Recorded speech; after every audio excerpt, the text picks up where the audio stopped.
Baby Timberlake is finally here. Parents Justin Timberlake and Jessica Biel delivered their baby boy Silas Randall Timberlake last week. However, it is a little cruel to name him Little ST, but no one will make fun of him because he'll have the perfect combination.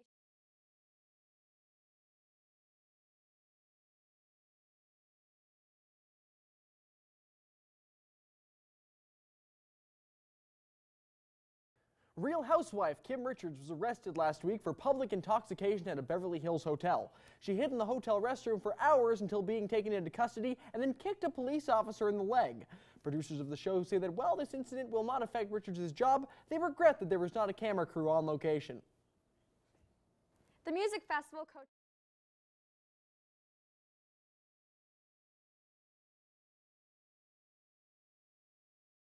as they were seen together for most of the festival. Kendall was seen partying at Justin's rental house, and the two shared a VIP cabana at the Chevy pool party. Is this just Coachella lovin'? Is Justin trying to make Selena jealous? Or are they just friends with festivals? There was a Star Wars celebration this weekend in Anaheim, California. So cool. The festival featured plenty of inappropriately old fanboys, cosplay, and in a refreshing change of pace, news. A new trailer for The Force Awakens premiered and has subsequently hit the web. The trailer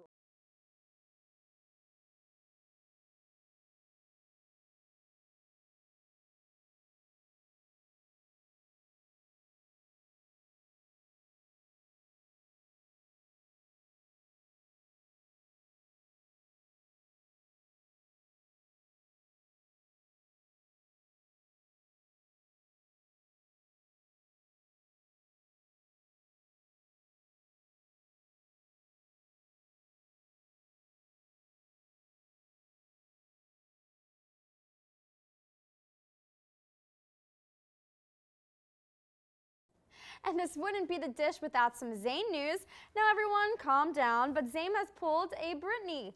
He made his first appearance post-breakup at the Asian Awards in London with his mom, a shaved head and a pierced nose. We're worried about you, Zayn. I know breakups are hard, but why don't you just eat some Ben & Jerry's and dance to T-Swift like the rest of us? He did mention his exes in his acceptance speech at the 4 Best Guys I've Ever Met. This breakup might take more than just some ice cream, Zayn. Even your shaved head still makes you beautiful. Jon Stewart recently gave an interview about his decision to quit The Daily Show. He was quoted saying, "I covered 4 elections and it didn't appear there would be anything wildly different about this one." So basically, even our heroes get super bored with things that they make fun of. Okay, and there are a lot of bad things happening. Okay, we get it, Jon. The world is hard and you just need to take a break. Honestly, me too. Wow, this season of The Dish is ending too. Oh, Jon, let's just hug it out. Oh. Okay, anyway, I'm going to give Jamie a little hug while Hannah Perrin tells us what the internet is doing today. I need that. Thanks, Allie. Reality TV star and billionaire Donald Trump is unhappy with T-Mobile's service. Obviously, he addressed the issue in a very mature manner by taking it to Twitter. Trump tweeted that, quote, "T-Mobile's service is terrible. Why can't you do something to improve it for your customers? I don't want it in my buildings." T-Mobile CEO John Legere replied, "I will serve all customers in the USA openly, but I will obviously leave your hotel right away based on this." This is the pettiest fight ever. A billionaire fighting with a multi-millionaire on Twitter? Money truly can't buy you happiness. Or a good connection on your Wi-Fi, as it turns out. T-Mobile, you're fired. Everyone's favorite one-hit wonder musician Willow Smith took to Twitter to discuss her role as an artist. The 14-year-old tweeted that, "The only reason why I create music, or anything at all, is because I literally have to, or I will no doubt implode heart first." Wow, this truly is a tweet of a middle schooler. I remember when I was an angsty artistic teen and I would post stuff like this on my MySpace while listening to Paramore. But I knew the difference between T-O and T-O-O. I'm also shocked that the thing that saved Willow Smith's heart from imploding was the song "Whip My Hair." Privileged white girl Gwyneth Paltrow decided to take on Mario Batali's challenge to live off $29 a week of groceries to raise awareness and money for the Food Bank of New York City. Wow, how good and selfless of you. Paltrow tweeted a photo of her $29 supermarket trip, and apparently she thought that it would be necessary to budget in 7 limes as part of her meal for the week. Unless your agenda includes shooting tequila, I think you might want to rethink your purchase. She only lasted 4 out of the 7 days before her food, with the food she bought before she broke out the licorice from her cabinet. I blame the limes.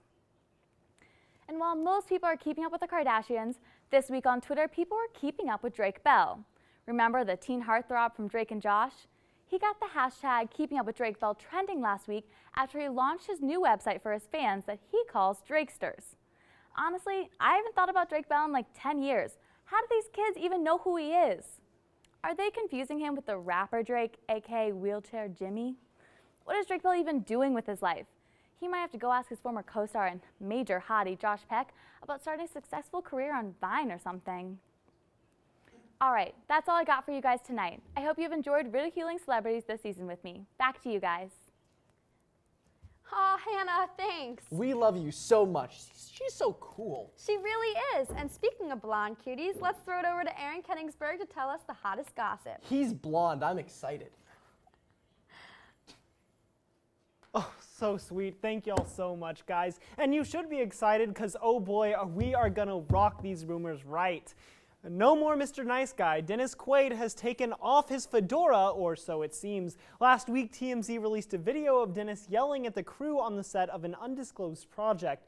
Someone walked right in during his line and he completely lost it, calling everyone a bunch of... well, you get the point. But I totally get it. If two Lindsay Lohans had parent-trapped me, I'd be on the verge of a mental breakdown too. Whether the video is real or not was debated because shortly after it's released, Crackle picked up his drama, The Art of More, for 10 episodes.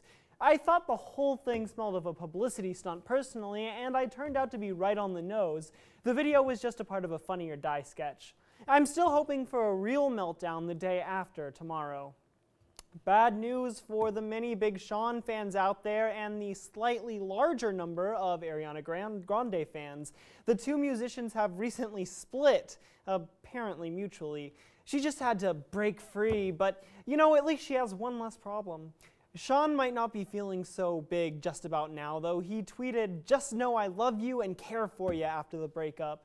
Maybe it wasn't so mutual after all. Personally, I'm happy with the split, as Ariana has always seemed a little more pequeño than Grande, and she is forever 12 in my brain. Sean was just a little too big for her. But now that Grande is single and ready to mingle, who knows what dude she will serenade next. Ed Sheeran did not write little things about Harry Styles' little thing. In an interview with ZM Online, Ed boasts about Harry's impressive girth. But that's not all. No, he also claimed that Harry leaked his own nudes to make sure everyone knew just how big his 1D is. Perhaps Harry Jr. can fill Zayn's shoes, since he's apparently capable of getting even more press than Malik. In the interview, Ed also claims that he's single because he needs to find proper happiness, and not because he reveals his friend's size to the press. I wasn't going to let these little things slip out of my mouth, but come on, Ed. Your comments are literally below the belt. And how does he even know? Did the two of them have a moment while recording Moments? This was just a case of thinking out loud. I want him to keep his thoughts to himself. Oh man, that was a little TMI for some of you, but that's just how we do it here at The Dish. Peace out, y'all. Mic drop. Oh man, that was a dope exit. I hope I can have an exit like that. Well, you've got about 20 minutes to think. Yeah, you're right. Let's go to commercial so I can buy some more time. We'll be right back. What if I double mic drop? Okay. Drop. Good evening and welcome to the third season premiere of tentatively titled Breaking News. I'm Joshua Sackheim. And I'm Megan Mitchell. Welcome to Good Morning Emerson. Welcome to Closing Time Live. And welcome to a brand new episode of Real Reactions. This is College Kitchen. And you're watching The Common Agenda. All this and a whole lot more tonight on Speechless. A little party never killed nobody, so we gon' dance until we drop. A little party never killed nobody. Right here, right now is all we got.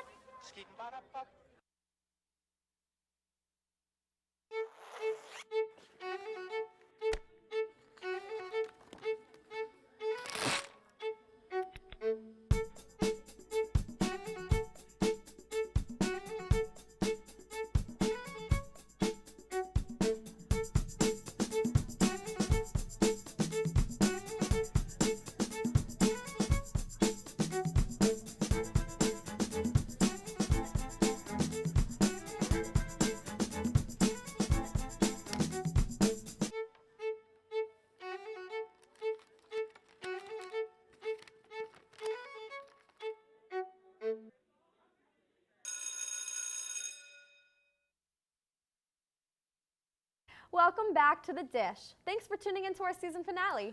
So crazy how TV ebbs and flows, much like the nature of humanity. Okay, calm down, Jamie. I'm sorry, I get weird about TV finales. Well, here are some more stories to get you feeling weird about TV.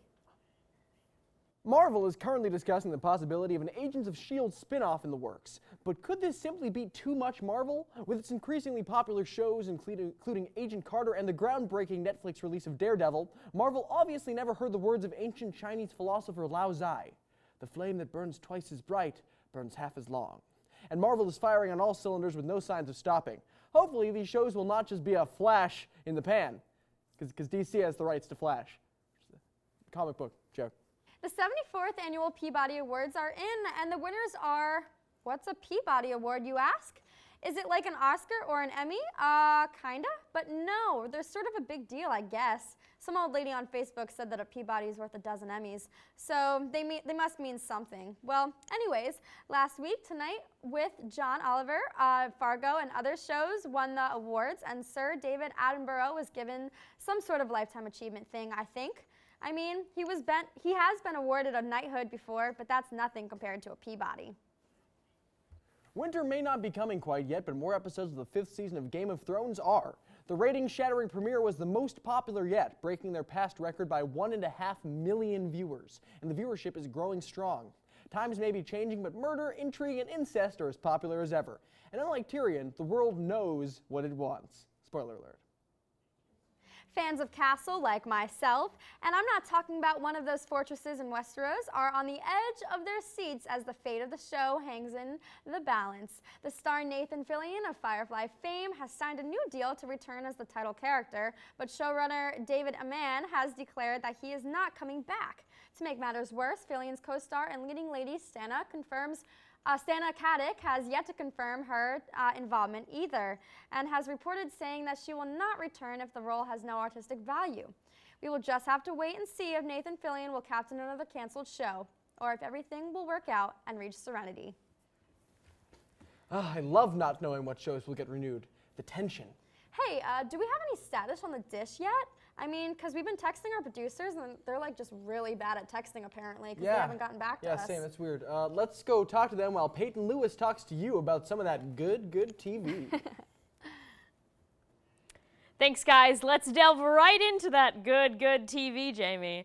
Now, if Fox is calling this beautiful group of 20-somethings weird loners, I don't even want to know what they would want to call my life. Beyond the straight-up dumb title, the show is not terrible. It revolves around 4, quote, weird loners, whose biggest faults are that they can't find a date or properly cook a Whole Foods dinner. Boo-hoo. Come back when you have real first world problems. By the end of the pilot, they all end up living next door to each other, like Jersey Shore, but with less Jaeger bombs and more Chardonnay. Now, I don't mean to say the show should win an an Emmy, but it's upbeat and peppy, and yeah, okay, I like mindless TV sometimes. Now quick, tune into Fox Wednesdays 9:30, 8:30 Central before another Zachary Knighton sitcom is canceled. JK, it's like not that bad. Now where are my freaks and geeks enthusiasts at? Probably giving into their munchies, eating ice cream on a futon. Well, it's time to continue hibernating and start binging Netflix's Bloodline, because Lindsay Weir, aka Linda Cardellini, currently stars on the show.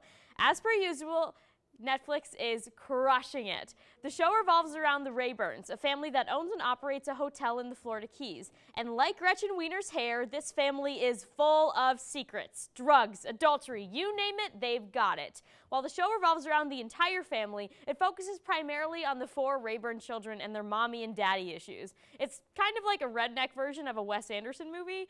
In other words, it's amazing. Now, what are you doing this weekend? Nothing? False. You're spending it with Coach Taylor, because, spoiler alert, Kyle Chandler graces us with his beautiful presence. Now, I hope all of you have enjoyed watching The Dish this semester and have taken some of my recommendations seriously. Back to you guys. Thanks, Peyton. Hey, Allie, remember when Linda Cardellini played Velma in the live-action Scooby-Doo movies? Of course. Then Fred and Daphne, a.k.a. Freddie Prinze Jr. and Sarah Michelle Gellar got married. Love. Anyway, speaking of cinematic masterpieces, spoiler alert, the new Terminator Genesis, spelled with a Y, trailer has hit the web and apparently spelling not the only thing Universal doesn't care about, but actually having people see the movie. The beginning gives us more of the same. Sarah Connor, now fully aware of her destiny, is a trained assassin raised by old man Schwarzenegger, yada yada yada. Kyle Reese goes back in time to make sweet love to the Queen of Dragons, and everything's peachy keen until, shocker upon shocker, John Connor gets sucked back into time and is revealed to be part cyborg and the true villain of film. What? So to make the already convoluted plot with alternate dimensions, time travel, and forced 80s puns more confusing, now the question remains, what the heck happened to John Connor? Okay, people, how about instead of a 2-hour movie, Sarah just takes the morning after pill, done, solved. So hold on to your butts. Terminator Judgment Day, Salvation, Genesis will hit theaters this July. DC is marveling over their new director. The studio recently parted ways with Michelle MacLaren over creative differences, who is known for her work on Game of Thrones and Breaking Bad. It was announced only a few days ago that DC snagged Patty Jenkins, who was at one point set to direct Thor 2, until Marvel gave her the axe over, you guessed it, creative differences. See a pattern? The studio needed to move quickly in order to comply with the 27 release date and not completely screw over DC's desperate attempt to resurrect a fan base. Jenkins is known for her indie film Monster, which ended up landing Charlize Theron a Best Acting Oscar, and taught the world that ugly chicks are just misunderstood murderers. Wonder Woman will hopefully whip her way into theaters June 2017. In X-Men news, fanboys and fangirls better hide their boners because Olivia Munn has been added to the cast of X-Men Apocalypse. Munn will portray the telepath Psylocke, formerly the twin sister of Captain Britain, who now inhabits the body of a Japanese ninja who also died and was resurrected as a dimension hopper. Say that 5 times fast. Munn seems to be a good fit for this character as she is hot, somewhat Asian-ish, and is a relatively believable badass. The only 2 questions we have about this news are, will Wolverine get his claws into this? And are Captain Britain and Captain America good buddies? X-Men Apocalypse will slash its way into theaters May 2016. Ultron's not the only one causing trouble. Avengers Helmer and all-around king of the nerds, Joss Whedon, is battling a $10 million lawsuit. Ouch. Novelist Peter Gallagher, and not Mr. Sexy Eyebrows, claims that Whedon and co-writer Drew Goddard stole the idea for 2011's Cabin in the Woods from his 2006 novel The Little White Trip. Both feature a group of young millennials terrorized by monsters while staying at a cabin in what is revealed to be, spoiler alert, a horror-filled game designed by mysterious operators. Gallagher also claims that both works portrayed similar character names and personalities, from the ditzy blonde to the shy virgin to the handsome jock, and finally the scatterbrained tech nerd. Whoa! I totally see your point, Gallagher. None of these characters have ever been used in horror films before. Shade. The only true grievance should be that both works are missing the designated black dude dying in the first 10 minutes. Now that's an outrage. Whedon and Goddard are currently in tears as they bathe in their jacuzzis full of money. April movies have a tendency to not make any impact on audiences or critics unless you're Furious 7. To review some April movies that aren't Furious 7, here's Lauren Feeney. Thanks for that glowing introduction, guys. Would you want to be frozen in time at age 29? This is exactly what happens to Adeline Bowman in Age of Adeline, who has been stuck at age 29 for the past 8 decades. Born in 1908, Adeline, played by the gorgeous Blake Lively, is a 107-year-old woman stuck in a 29-year-old body. She's the reverse Benjamin Button. Not wanting to become a freak government science project, Adeline goes through the decades changing her identity to avoid being found. However, that lifestyle can get pretty lonely, as Adeline discovers. How can you be in love if you're going to outlive anyone you might love? That changes in the glamorous present day of 2015 when Adeline meets young businessman Ellis, played by Games of Thrones actor Mikael Huisman. Those eyes, that scruff, how could you not fall in love with him? A family weekend getaway with her boy toy and family, Kathy Baker and Harrison Ford, threatens to reveal her secret. Will Adeline come clean? Shh. You'll have to find out. Being an amazing movie review correspondent, I had the opportunity to see a special screening of the film before it arrives in theaters. One of my favorite parts of the movie are the throwback scenes. The costume Lively wore in each time period are beautiful and display the different eras perfectly. She makes 107 look good. The Age of Adeline premieres this Friday, April 24th in theaters. On a much creepier scale, the horror film It Follows will make you think twice about walking along the streets of Boston alone in the pitch darkness. It Follows tells the story of Jay, a teenage girl who has disturbing visions and feelings that a presence is following her, that casually, turns out to be a shape-shifting demon that will follow her and kill her unless she passes it on to her next sexual partner. This is some deep stuff. Not a fan of horror movies, I was more intrigued than scared by the movie. The buildup of tension and dread to see who would be following Jay next was killing me.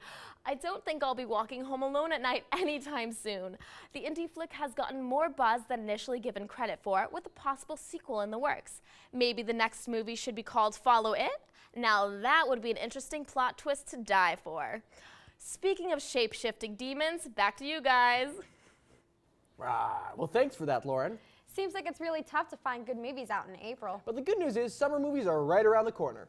The Avengers Age of Ultron comes out next Friday, adding to the never-ending superhero movie craze. And this leads us to tonight's face-off. Are there too many superhero movies? There are way too many superhero movies. I can't take it anymore, Jamie. You know, I don't agree. I think there are a lot of superhero movies. Don't think it's too much. Well, I just think that it's like too unoriginal now. I mean, we've got so many movies, Spider-Man, the Hulk, it's just all too much now. It's way overrated. But that's just the thing. The thing is that we need to get through all those one-off superhero movies about straight white males so that we can get to the really strong female characters like Wonder Woman or Jason Momoa playing Aquaman. I mean, we also have Black Panther coming out, which I'm skeptical about, but I'm hoping that it really has strong diversity within the superhero universe. All right. I don't really care about this anymore. So let's just go to commercial and then we'll come back and start fresh. Like superheroes in a reboot. Yeah, no. Get out to the forest Let the kids connect to their roots. It's gonna be so much fun. Yeah! Woo-hoo! Hey guys, wait up! and discover the wonders of nature with your family. These trees are the key to our way of life. Fresh air. What a glorious morning! Clean water. Woo-hoo! An endless forest adventure. Let's rock this jungle! Yo, this is untapped territory. How amazing! Visit discovertheforest.org to find a forest near you. Welcome back to The Dish.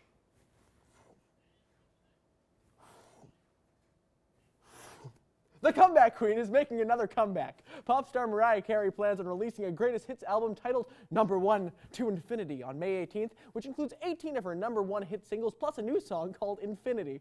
Will this be another letdown following last year's Me, I Am Mariah, elusive chanteuse failure album, or a big win for the oh-so-fabulous diva like her mid-thousands comeback? Who knows? I'm just disappointed the highlight of her career, All I Want for Christmas Is You, won't be featured as one of her greats. But that's okay. You'll always be my baby, Mariah. The movie may be a blockbuster hit, but that's not the only thing topping the charts. The Furious 7 soundtrack raced to #1 this week on the Billboard 200 in its 4th week on the chart. The album joins the ranks of other great film soundtracks coming out on top this year, including Guardians of the Galaxy, Awesome Mix, Volume 1, Frozen, and 50 Shades of Grey. Is it safe to compare Wiz Khalifa's emotional See You Again to the cinematic success of Let It Go? You be the judge. But I think we can all agree the greatest movie playlist of all time is 2001's Shrek soundtrack. Are you sick of Carly Rae Jepsen's I Really Like You hit single yet? No? Good, because Justin Bieber just made a lipped-up video of the catchy song with a few famous friends. Some of the featured faces include Ariana Grande, Hakeem from Empire, Grammy-winning music producer David Foster, Kendall Jenner, and Lance Bass. As star-studded as this video is, it can never quite replace the actual cinematic masterpiece featuring Carly Rae herself and the beloved Tom Hanks. Nice try, Biebs. You'll never replace Tim Hanks. Better luck next time with whatever new music you come out with. Not loser. Oh, Jamie. But anyway, Coachella, 2 weekends filled with music, partying, flowery H&M styled hipsters, and Madonna kissing Drake. That's right, last Sunday, Drake performed in the California Valley with a bunch of his hits, including Madonna from his newly released album, If You're Watching This, It's Too Late. To everyone's surprise, Madonna herself walked out during the performance and landed a big, awkward, sloppy, wet one on him. It looked like something out of a Harry Potter movie where a Dementor sucks the soul and happiness from its victim. In the end, there was nothing Drake could do except sit and accept the kiss. Madonna then exited gloriously from the stage as she told the crowd, "Bitch, I'm Madonna." You know, Allie, Tom Hanks, that guy really is a national treasure. You're so right, Jamie. I heard that in the third National Treasure movie, Nicolas Cage tries to steal Tom Hanks' birth certificate. You know who else is a national treasure? Hunter Reese. And he's here with a few music reviews. Hunter? Tom Hanks has got nothing on me. Following in the footsteps of Justin Bieber and Drake comes Canadian pop singer Shawn Mendes. You might know Shawn from his viral vines or his breakout single from last summer, Life of the Party. The 16-year-old debut album is titled Handwritten and aptly includes 16 tracks. How cute. While Sean might be a little young for all us college kids to be crushing on, he's certainly winning over those younger listeners with his crooning love songs and acoustic sound. Oh, and with that hashtag shirtless Sean. Well, that's one way to get followers. Let's just hope he starts veering from the Bieber path of fame sometime soon. In the meantime, Mendes is signed on to Taylor Swift's summer tour, so check that out for a guaranteed overdose of love songs. Fresh from Coachella, Tyler, the Creator, dropped his new album on iTunes called Cherry Bomb. This is the third official album for the rapper, who used to be part of the hip-hop collective Odd Future alongside Earl Sweatshirt and Frank Ocean. Living up to his title as a creator, Tyler produced the album all on his own. Though with no obvious connection to Joan Jett, Cherry Bomb is in typical Tyler fashion. F the world. The track titles, which are interestingly in caps lock, include happy-go-lucky ones like Death Camp and family-friendly ones like Blow My Load. One of the stronger songs of the album, Smuckers, features both Kanye and Lil Wayne, but was sadly not about jelly. Even with these two big-name contributors, Tyler's message is clear. Nothing is going to stop him from making his art. And Reba McEntire released her 27th studio album last week. Yep, you heard me right, 27. This new album, titled Love Somebody, shows off all the different styles Reba has acquired over the years. She's 27, I really just can't get over that. Anyway, with a mix of classic country ballads and upbeat contemporary songs, Love Somebody shows that even after all those years, Reba still doesn't have a signature sound. But good news, the 12-track album obviously magically expands to 14 when bought at Target. Some standout tracks from the album include Going Out Like That, which is all about female empowerment, and Pray for Peace, a soulful song featuring the one and only Kelly Clarkson. But what do I know? Country isn't my thing. I'll just stick to watching reruns of Reba on TV. Let's get back to the desk.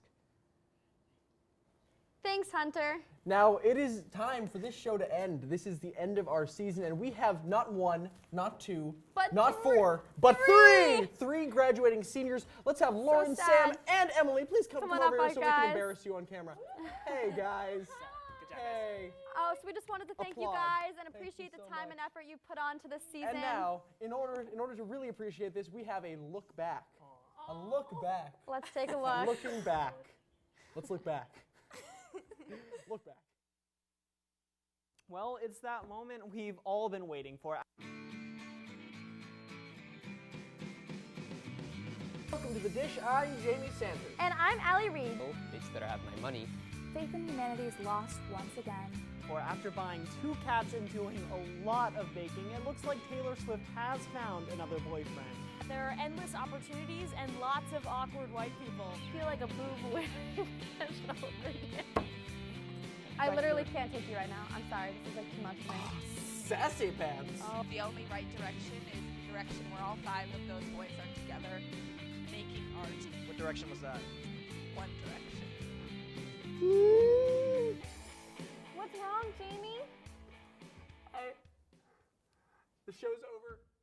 I can't. I hate when the show is over. Don't be sad, Jamie. We'll be back soon. Yeah, but what am I going to do in the meantime? They don't let me sleep in the studio anymore.